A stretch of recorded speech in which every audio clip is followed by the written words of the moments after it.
Olá, mais uma vez estamos gravando esse vídeo sobre a qualidade de vida e a dimensão espiritual. Já falamos anteriormente sobre a dimensão corporal e a dimensão mental. Lembrando que ocorre essa ideia de que o ser humano possui essas três dimensões, corporal, mental e espiritual. Portanto, essas três dimensões são importantes, são consideradas de fundamental importância para a vida do ser humano e, portanto, para a qualidade de vida do ser humano. A qualidade da nossa vida também tem a ver com a forma como nós vivenciamos essas dimensões, essas três dimensões na nossa vida. Então, vamos agora falar um pouco sobre essa dimensão espiritual, visto que já falamos um pouco sobre as outras duas dimensões. Primeiro, vamos tratar sobre o conceito, de modo muito simples, do que seja o espírito. O espírito se refere a um ser sobrenatural. Então, existem várias crenças, crenças diversas, mas o espírito se refere à crença no sobrenatural. Aí vai depender da crença de cada pessoa, conforme a cultura em que cada pessoa está inserido. Também espírito se refere à parte interior, à parte imaterial, a alma do ser humano. Isso é o que nós encontramos também como conceitualização para espírito. No entanto, nós vamos verificar um pouco aqui o que diz Santo Agostinho, para a gente entender um pouco essa questão do espírito, né? Então, eu peguei aqui Santo Agostinho, Confissões. Santo Agostinho é uma das principais referências quando se trata de espiritualidade, né? Desde a antiguidade, Santo Agostinho já é tratado como uma das principais referências quando a gente trata de espiritualidade. Então, vejamos o que ele diz. E como invocarei o meu Deus, ó meu Deus e meu Senhor, pois ao invocá-lo eu o chamarei para dentro de mim. Que lugar haverá em mim onde o meu Deus possa vir?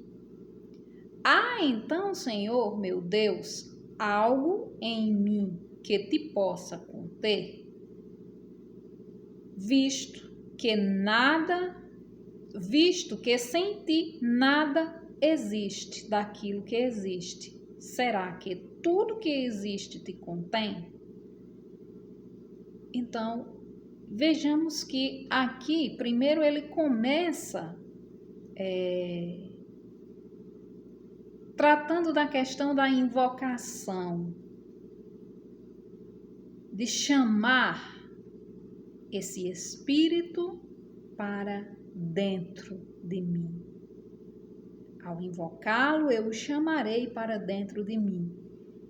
Então, nos dá a ideia de que esse espírito é algo que está fora, que existe fora do ser humano. Mas ele ainda diz, mesmo que eu desça às profundezas da terra, aí estais, pois eu não existiria, meu Deus, eu de forma alguma existiria se não estivesses em mim. Ou melhor, eu não existiria se não existisse em mim, de quem tudo, por quem tudo, em quem todas as coisas existem. É assim, Senhor, é assim mesmo. Então ele termina fazendo uma conclusão, né? Ele inicia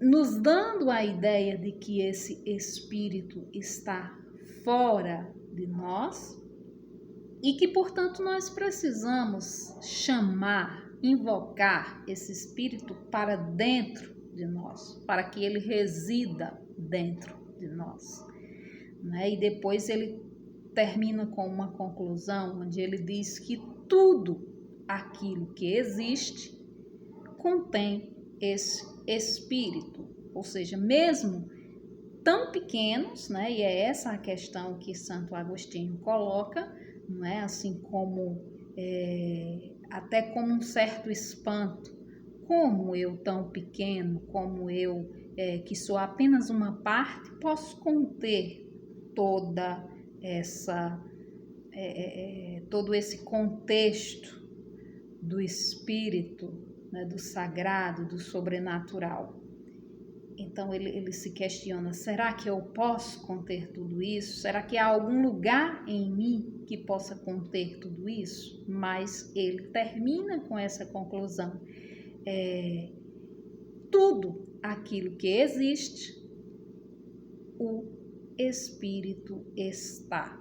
Ou seja, o Espírito está em todas as coisas, em tudo aquilo que existe. E ele diz, nada existe fora, não é, dessa realidade espiritual, ou nada existe fora desse Espírito. Então, para a gente entender um pouco, não é apenas para a gente diferenciar, existe esse conceito que trata o espírito como um ser sobrenatural, um ser, portanto, que está acima, inclusive, do próprio natural, né, da própria dimensão natural, da própria natureza. E esse espírito, ele contém tudo isso, ele contém tudo aquilo que existe e ele está na dimensão maior, macro.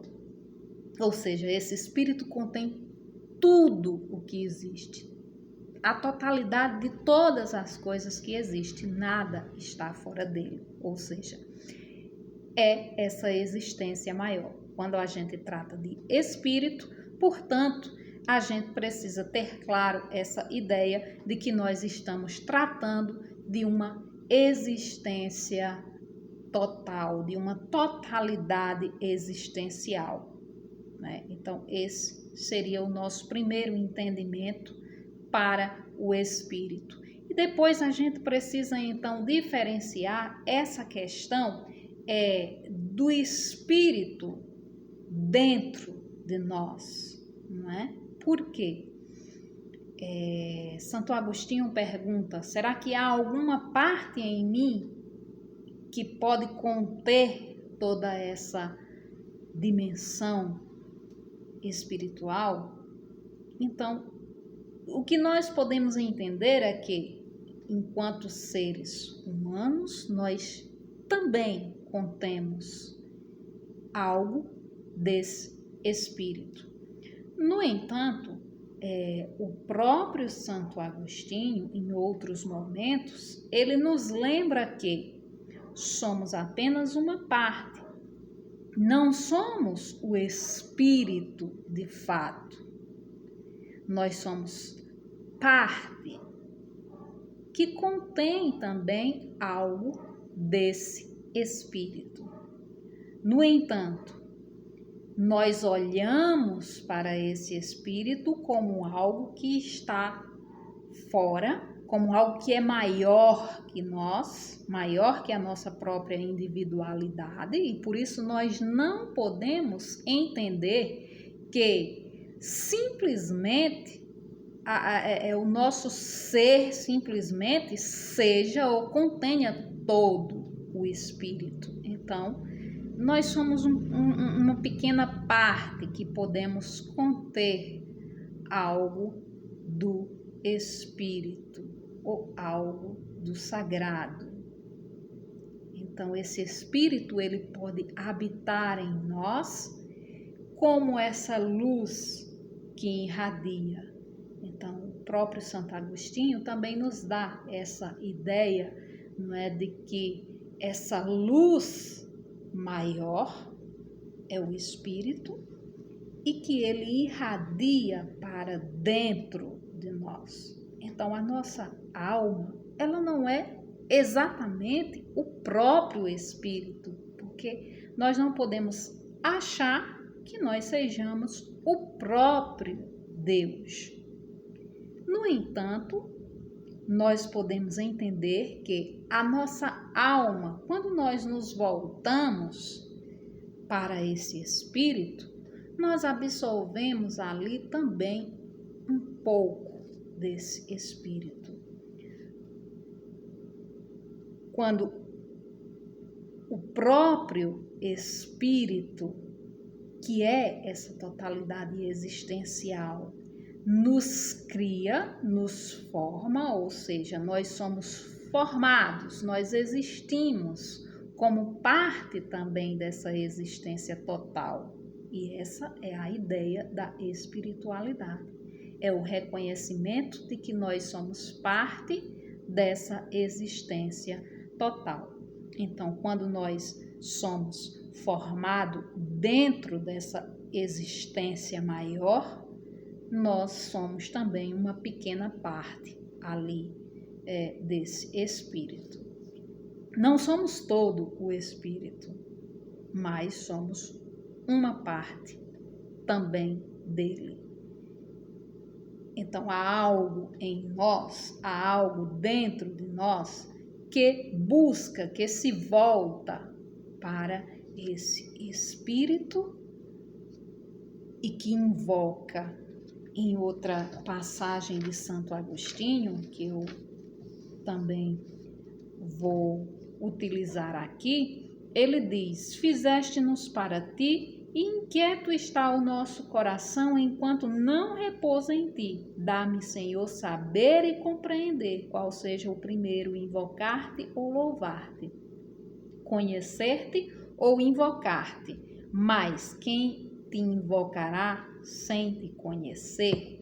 Então, Santo Agostinho também coloca aqui a ideia de que nós necessitamos dessa compreensão, de conhecer e compreender esse Espírito. Então, vamos então compreender do que se trata a espiritualidade, né? A espiritualidade, portanto, significa ou tem a ver, né, com esse reconhecimento do sobrenatural, o reconhecimento dessa existência sobrenatural, da existência do Espírito, ou seja, reconhecer e absolver esses valores, uma vez que nós reconhecemos a existência do Espírito, nós absolvemos aí valores espiritualizados que estão, que fazem parte da nossa vida, que fazem parte das nossas vivências, conforme as nossas crenças, conforme cada cultura, conforme a cultura que cada pessoa, que cada indivíduo esteja inserido, ele vai encontrar aí uma maneira de crer, não é? Uma maneira de viver, vivenciar a sua espiritualidade, que é algo próprio de cada cultura. As práticas religiosas, portanto, elas promovem a prática espiritual, as práticas diversas, não apenas de uma religião exclusiva, mas práticas religiosas de diversas religiões vão aí promover as diversas práticas espirituais, que também são diversas, não é? Então, nós vamos colocar aqui exemplos dessas práticas espirituais. 3 exemplos, vou colocar 3 exemplos, tratar aqui de 3 exemplos, não que não existam outros, mas vou colocar desses 3 principais exemplos. Então, primeiro, reverenciamento do sobrenatural, que vai aí corresponder a esta fé ou a essa crença, esse reconhecimento e esse reverenciamento dessa dimensão sobrenatural, sagrada ou espiritual, conforme nós costumamos conceituar. E Santo Agostinho diz que é necessário conhecer e crer para que a gente possa reverenciar esse espírito, esse sagrado, essa existência sagrada, né? Então, há uma importância desse conhecer pela razão, pelo entendimento, pelo intelecto, que nos possibilita conhecer o espírito, e pela fé, que vai nos possibilitar, então, absolver esse espírito, absolver esses valores e vivenciar esses valores concretamente na nossa vivência diária. A oração, então uma das 3 práticas aqui citadas é a oração, a prática da oração. E aí existem também várias práticas de oração, várias formas de oração. Vamos então aqui ver o que trata o catecismo da Igreja Católica, no caso da oração cristã, não é? Tratando da oração cristã, existem várias práticas de oração também, mas então vamos ver aqui, ó, 4ª parte do catecismo da Igreja Católica vai tratar da oração cristã. E aí Santa Teresinha do Menino Jesus, a Santa Teresinha das Rosas que nós conhecemos, ela diz: para mim a oração é um impulso do coração, é um simples olhar lançado ao céu, um grito de reconhecimento e amor no meio da provação ou no meio da alegria. Então, existem aí muitas compreensões do que sejam a oração. No entanto, o próprio catecismo da Igreja Católica também coloca que a oração é, em primeiro lugar, um dom de Deus, é uma graça, é um presente de Deus para o ser humano. Depois, essa oração é uma aliança feita entre Deus e o ser humano e entre o homem e Deus. E, em terceiro lugar, essa oração trata também de uma comunhão, ou seja, uma unidade entre Deus e o ser humano, né? A oração nos leva a esse contexto da unidade com Deus, da unidade com o Espírito. Mais adiante ainda, o catecismo nos coloca as expressões da oração. Então, ele coloca que a oração, ela se destaca, não é, nessas formas da oração vocal, é por meio da palavra, mentais ou vocais que nossa oração cresce. Mas o mais importante é a presença do coração naquele a quem falamos na oração. Então, as palavras são importantes. A palavra proferida, a palavra dita e também a palavra mentalizada, né?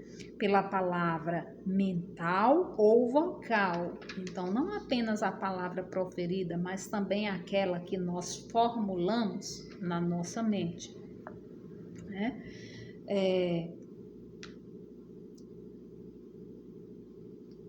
Ele diz ainda, né, o catecismo da Igreja Católica, também aqui onde trata da oração, das expressões da oração, ainda nos fala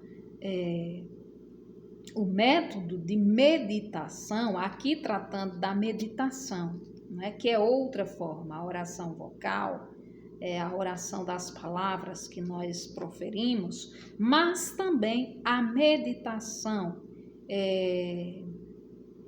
Os métodos de meditação são tão diversos quanto os mestres espirituais. Um cristão deve crer, um cristão deve querer meditar regularmente. Caso contrário, assemelha-se aos 3 primeiros terrenos da parábola do semeador. Geralmente utiliza-se um livro e os cristãos dispõem de muitos livros que podem auxiliar na meditação, na prática da meditação.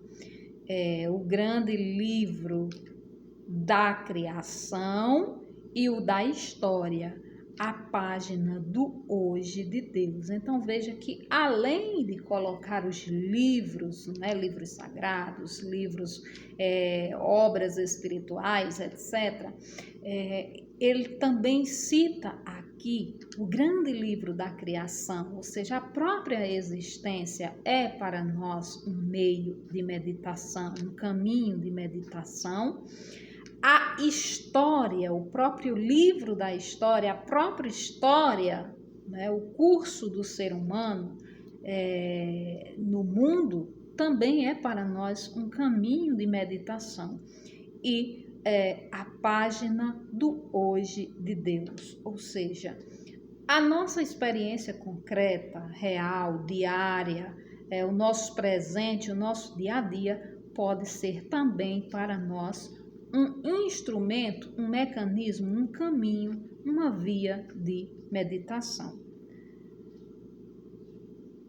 Sobre a oração mental, que é ainda a terceira expressão da oração, Santa Teresa de Jesus responde: a oração mental, ao meu ver, é apenas um relacionamento íntimo de amizade em que conversamos muitas vezes a sós com esse Deus por quem nos sabemos amados. Então, essa relação de amor entre a pessoa, o indivíduo, entre o nosso coração e o próprio Deus.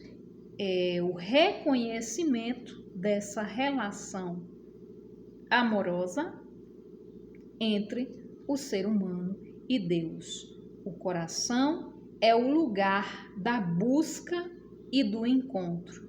Entrar em oração é recolher todo o nosso ser sob a moção do Espírito Santo, habitar na morada do Senhor. E essa morada somos nós. E depois, mais adiante, ainda se diz: a oração mental é a expressão mais simples do mistério da prece.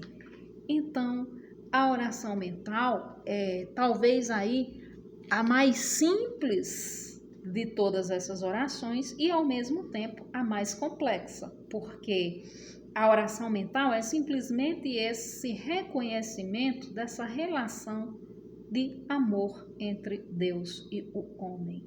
No entanto, essa relação não pode ocorrer de qualquer maneira. Então, o espaço onde ela acontece é o nosso próprio coração, ou o nosso próprio interior, a nossa própria alma, que é a morada interior, onde toda essa relação do sagrado acontece. Mas, ao mesmo tempo, ela é complexa, e talvez a mais complexa, porque essa experiência da contemplação, ela não pode se encerrar apenas no interior, mas ela precisa ser transposta para o exterior. Então, daí vem a terceira prática que aqui eu quis salientar, né, que é a prática das boas obras. A terceira prática espiritual, aqui apresentada, além da oração, né? E do reverenciamento do sobrenatural, ou seja, o reverenciamento do próprio Espírito e a oração, e concluindo a prática das boas obras, ou seja, a oração deve fortalecer a fé e a convicção da fé deverá produzir boas ações, ou seja, produzir a virtude. Então, todo esse reconhecimento desse sagrado que nos envolve, as nossas práticas de fé, as nossas práticas de oração, de meditação contemplativa, todas elas nos devem também levar à prática das boas obras, ou seja, a uma prática virtuosa, a nos tornarmos um ser humano melhor. Então, tratamos de qualidade de vida, e aí tem tudo a ver com a dimensão espiritual. Assim como as nossas práticas corporais devem produzir em nós algo de melhor, as nossas práticas mentais também devem produzir em nós algo de melhor.